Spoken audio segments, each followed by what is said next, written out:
King's mental decline either, with many assassins being sent his way, although none ever came back. And while it never explicitly states who sent all of these assassins, it's more than likely his own court seeing him fall apart right before their eyes. Although, anytime there is bad shit going on, you could never go wrong with suspecting Solivan. But we can still see these assassins all around the consumed King's Garden, all but confirming this was his last known location. And towards the end of the garden, we encounter a fog gate, along with some very strange noises coming from inside.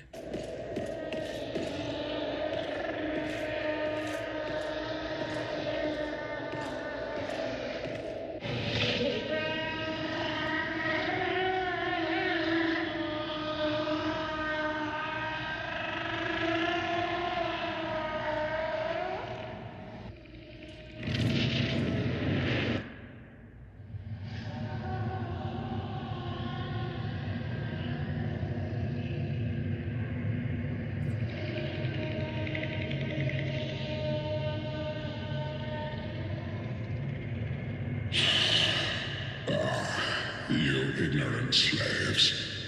Finally taken notice, have you? Of the power of my beloved Ocelot, child of dragons. Well, I will not give him up, for he is all that I have.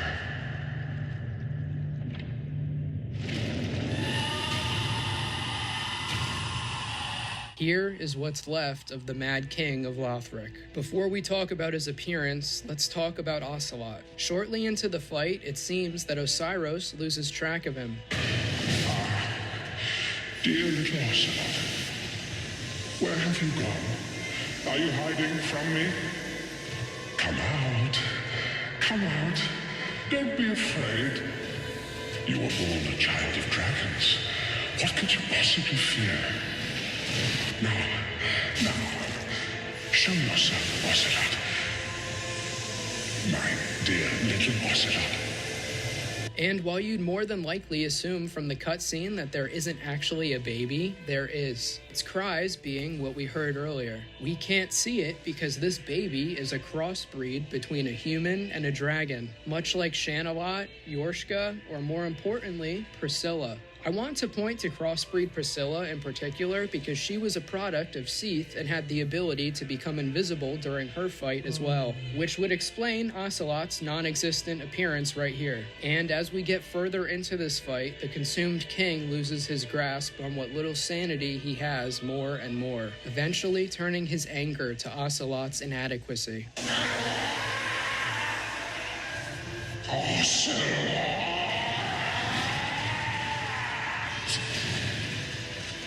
During the fight, after yelling Ocelot's name, the baby stops crying. And while his death is only implied during the fight, some surprisingly graphic cut audio gives us a better insight into Osiros.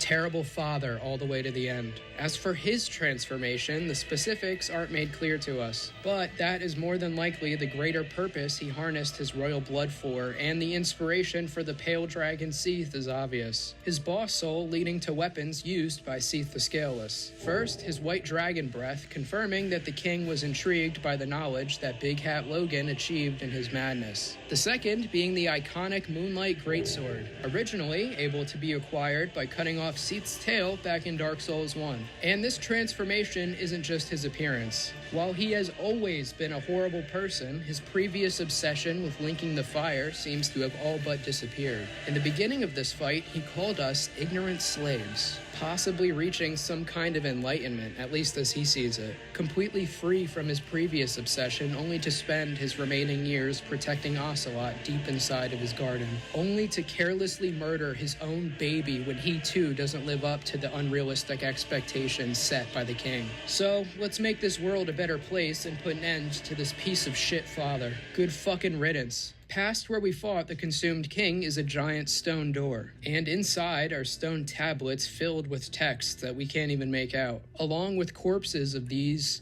things, with one of them still being alive. Definitely haven't seen any enemies like that yet.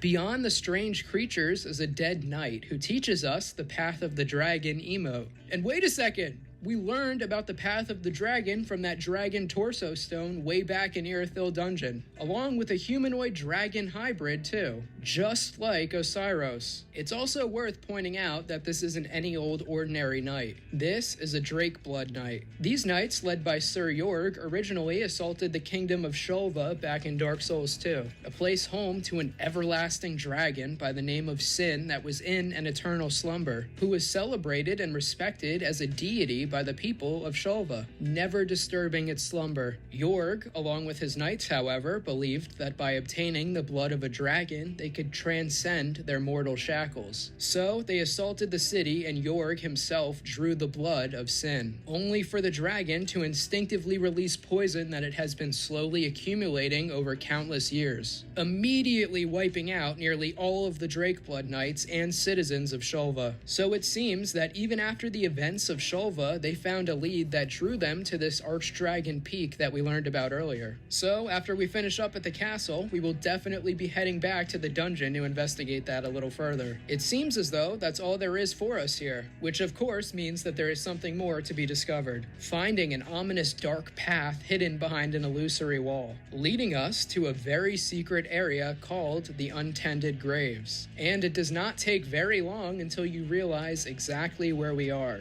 The same exact Cemetery of Ash that we began our journey at so long ago, except this place is nearly completely dark, and also infinitely harder. That's bleeding. I need some trash to plug up the cut. Oh shit, I'm fucked! I hate these fucking dogs.